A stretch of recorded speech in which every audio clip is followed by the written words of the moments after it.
Next on Currents News, fears new bombings could hit Sri Lanka. Police are hunting for terrorists and explosives. The country is on high alert. The latest on the fast-breaking story is ahead.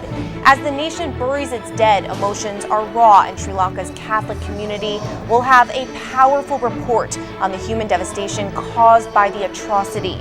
Prayers in the Brooklyn Diocese as Catholics are worried about relatives who are gripped by terror in Sri Lanka. Plus, Pope Francis preaches to a huge crowd about the need to forgive. The news starts right now.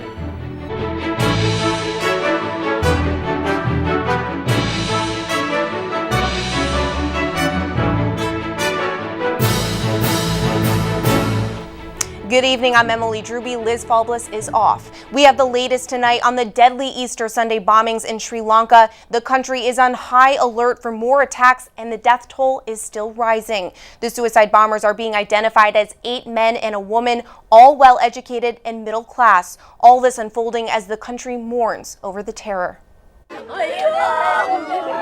Unspeakable grief and a community filled with sorrow as the death toll rises in Sri Lanka. The funerals are continuing and the mourners are burying their dead, but the country remains on high alert, very much on edge, in fear of more bombers on the run. Senior Sri Lankan intelligence officials now revealing that the terror group National Tahi Jamath was planning a second wave of attacks and that the threat of more still very real. Well, they are still looking out at who else is involved because inquiries lead to other names.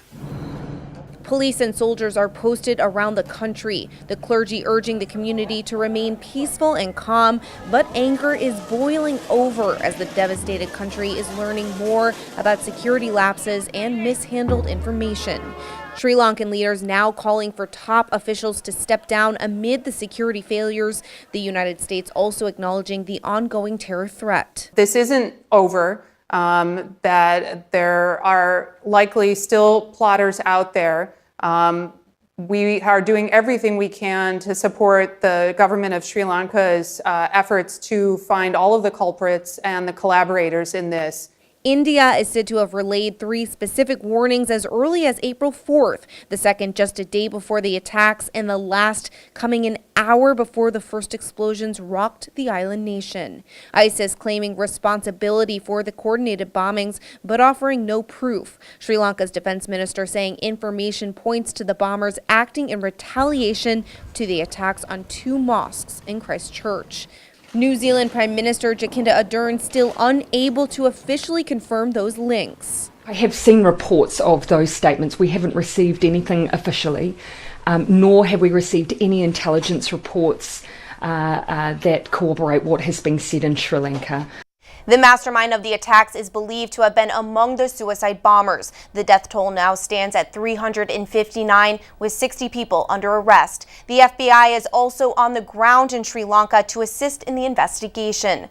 The hunt for terrorists still on the run is going door to door tonight in Colombo, Sri Lanka's capital. Police have raided homes of suspected attackers and warned that those at large probably have explosives. A neighbor to one of the suspects said the individual was very reclusive. Guy called Ibrahim, so he was known for spice business. So he was into export and import, that kind of things. Very well connected, very rich, politically connected as well. So I've known that about them because everything else is hearsay and speculations. Anjana also said Ibrahim and those living with him kept to themselves and never interacted with neighbors. The terror in Sri Lanka is causing worry and concern here. Catholic relatives living in the diocese are desperate for news from loved ones. Currents News' Tim Harfman reports on prayers being offered in a Queens parish. As Sri Lanka remains on alert after the Easter Sunday bombings, Queens Catholic Ponita Joseph is worried about her family still living there. They can't even go outside.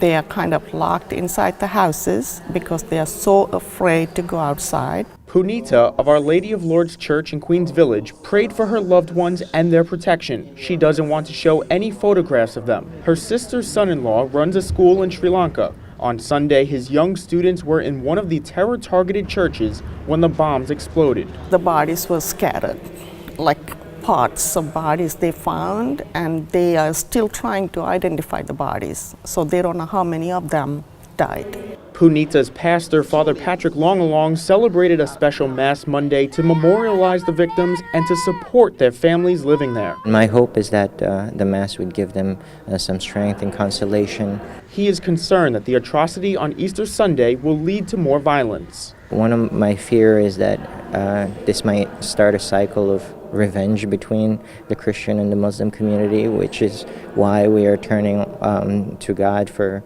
strength and for clarity and for peace. You go to church to find peace and rest. But if they bomb the churches, where do we go? That is my question. Right now, there aren't any answers for Punita. In Queens Village, Tim Harfman, Currents News. Stay with us for more on the raw emotions that are cutting through the Catholic community in Sri Lanka. Terror turned to grief over all that has been lost. A powerful report is coming up.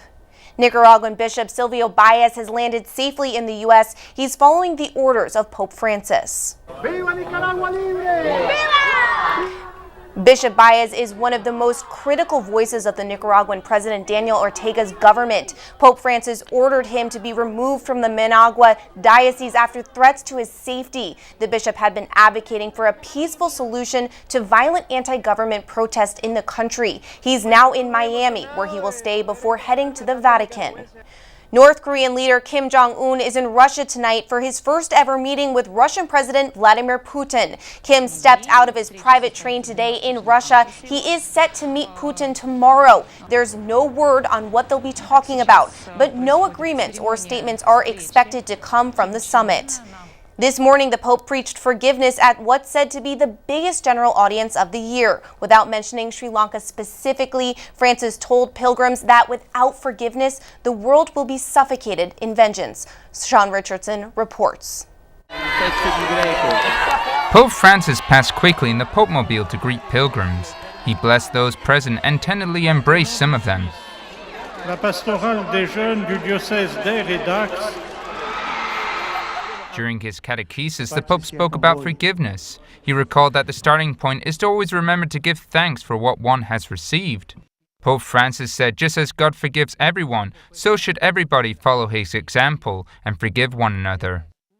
Un prete, quando ero nell'altra diocesi, mi ha raccontato, angosciato, che è andato a dare gli ultimi sacramenti a un'anziana che era in punto di morte e la povera signora non poteva parlare.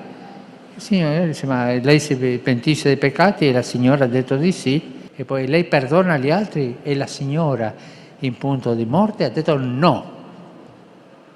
E è rimasto angosciato il prete. Se tu non perdoni, Dio non ti perdonerà.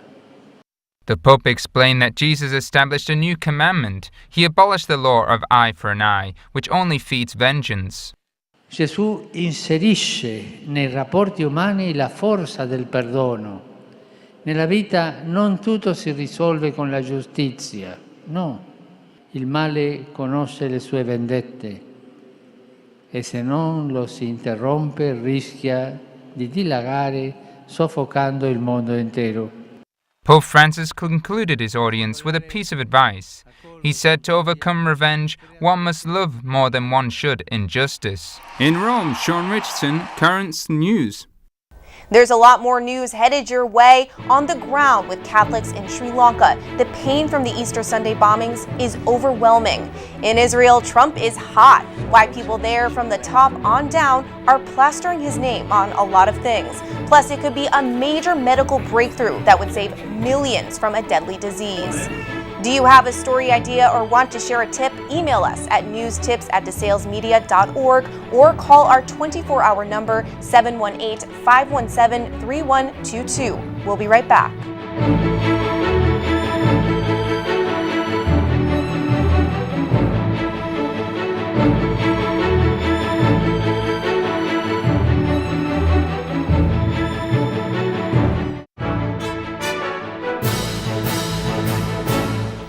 The bomb blast in Sri Lanka have ripped a hole through the Catholic community in Colombo. Will Ripley is in the capital city and has a powerful report on the raw emotions that are engulfing them.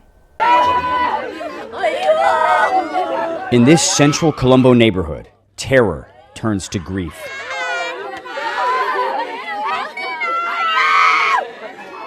One by one, family members carry the coffins of Anastie Napoleon, her husband, Pradap Kanagasabi, and the tiny caskets of their two daughters, 7-year-old Andrina and 1-year-old Abriana. The family didn't usually go to St. Anthony's. They decided to attend a special Easter Mass, along with around 1,000 other people, including the man who entered the sanctuary and blew himself up. The clock on the church tower stopped at 8:45, the time the bomb went off. An act of brutality incomprehensible to Fazal Hanifa, a family friend and a Muslim. The children, small children, what do they know? I can't understand. Are these people humans? They are not humans, they are animals. This family, like so many others, heard about the bombings on TV.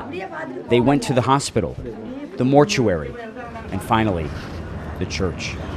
It was there, in the decimated sanctuary, they found their loved ones in pieces. They have taken around 30 bodies from here, and still they are searching. So we don't know what is inside still. On a normal day, these coffins would be opened. This is not a normal day. These pictures are the only closure they get, if you can call this closure. There's so much raw emotion here. I was chatting with one of the sisters. She was lying on the floor, she was sobbing, and she kept saying they need to catch the people who did this. They need to find them, and they need to stop them before they do this to some other family. With sorrow comes anger and questions. Why did this happen? Why this family? The answers may never come. Certainly not today. Will Ripley, Colombo, Sri Lanka. The Knights of Columbus is standing shoulder to shoulder with the Catholic victims of terror in Sri Lanka. Current News first reported yesterday that the organization is pledging $100,000 in aid to help rebuild the Christian community. Knights official Joe Cullen joins us. Thank you so much for being here. Happy to be here, Emily. Joe, what do the Knights hope to accomplish in aiding the Catholics in Sri Lanka? Well, of course, the first form of aid that we supply all of us is prayer and solidarity, is showing mostly our support, that we're with them. The money that we're sending is for immediate needs to help people, families that are confronting the most, the roughest part of it, burying their dead, getting medical attention, helping with some immediate aid if heads of family have been lost and things like that. But we'll leave it to the discretion of the officials there about those who are in most need. Now, Supreme Knight Carl Anderson said it's well documented that Christians are the most persecuted religious group in the world today. How does that get changed? It's a great question, and the change that would affect it the most is the acceptance of pluralism. In other words, societies, we in the United States, this is a hallmark of how we live. We have freedom of religion, freedom of conscience. Each one can believe as they see fit and worship as they see fit. That has existed in many parts of the world in the past. Some other areas it's been back and forth. But the best thing for areas like the Middle East would be a pluralistic society in which there's tolerance for various groups, because that makes everybody appreciate all their rights. And when those rights are lost for one group, it sets a very dangerous precedent that anybody can be a victim like that. Have you heard from Cardinal Ranjith in Colombo, and do the Knights have any other plans to help? I don't know of any plans that are now, that they may be underway. I would suspect we have not heard from the Cardinal just yet, since they are in the very first days of this. But we know His Eminence, and he's a very, very good pastor, and we totally trust him in how he'll go about this. And we'll be in touch with him over time. And why was it important for the Knights to take part in this? Well, it was important for two reasons. One, people in those straits can feel very isolated and alone. And when people from another country or various international group, like as the Knights are, step up, it gives them some confidence. It gives them some reassurance that the world knows what they're going through. What message do you want to send to the Christians in Sri Lanka? That your faith and your witness are very important, and that you're a very important part of the international universal church. And it's a growing church in Sri Lanka. They have many vocations. It was not surprising to hear that all those churches were filled to the brim on Easter Sunday. It's a very fervent faith that's alive there, and they need to feel that they are aided, and they're in solidarity with the universal church, that Catholics and Christians everywhere identify with them and are willing to help them. Joe, thank you so much for your time. You're very welcome. The United States forced a big change in a UN resolution and eliminated our provisions that would have allowed abortions. The document now passed is on sexual violence, and a clause about reproductive health services is now out after U.S. opposition. The White House says those services include abortions. Big medical news tonight. The world's first malaria vaccine is being used to inoculate kids against the deadly menace. Thanks to a pilot project by the World Health Organization, the East African nation of Malawi is the first to start vaccinations with the goal of immunizing at least 360,000 African children per year. The vaccine offers partial protection from the disease. Clinical trials have found that it prevented nearly 40% of malaria cases. The number of measles cases in the U.S. have now reached an all-time high, officially becoming the largest measles outbreak on record since the disease was declared eliminated nationwide back in 2000. 681 cases of measles have been reported in 22 states just this year, up from 667 cases in 2014. The CDC says most of these are cases in areas with low vaccination rates. They love Donald Trump in Israel so much that the president could soon have the entire Golan Heights settlement named after him. The man behind the idea is Prime Minister Benjamin Netanyahu. Oren Lieberman reports from Jerusalem. The first Donald Trump naming frenzy in Israel began back in December of 2017, after President Trump recognized Jerusalem as the capital of Israel. Within a matter of weeks, there was a high-speed train station that was supposed to be named after Trump, a park, and a number of streets, all of which would be named in honor of Trump. A soccer team in Jerusalem even renamed itself Beitar Trump Jerusalem. Now it seems like the trend hasn't finished yet. Israeli Prime Minister Benjamin Netanyahu said he would name a settlement in the Golan Heights after Trump, following the president's decision to recognize Israeli sovereignty in the Golan Heights right before the last Israeli election, in a move that was a big political gift for Netanyahu. The Israeli leader was in the Golan Heights during the Jewish holiday of Passover. He said he would bring that proposal to the government soon. I'm here on the beautiful Golan Heights. All Israelis were deeply moved when President Trump made his historic decision to recognize Israel's sovereignty over the Golan Heights. And therefore, after the Passover holiday, I intend to bring to the government a resolution calling for a new community on the Golan Heights named after President Donald J. Trump. But the move is unlikely to sway anyone except the American president. The international community still considers the Golan Heights occupied territory taken from Syria during the 1967 Six-Day War. Only the U.S. has recognized it as Israel. Netanyahu said that the Golan Heights community to be renamed would be known as Kiryat Trump. Still to come on Currents News, an announcement from the Brooklyn Diocese about a major mass. An update on the rebuilding of Notre Dame Cathedral in Paris. Tonight, a focus on safety. And an expert talks about the famous Catholic landmark's key role in the land known as the eldest daughter of the church. And the tablet has a brand new page called Our Diocesan Family, where you can share your pictures of recent baptisms, Holy Communions, confirmations, marriage, all of the joyous sacraments. For more details and to submit your photos, go to thetablet.org/Our Diocesan Family. Your pictures may be published in an upcoming issue of the newspaper.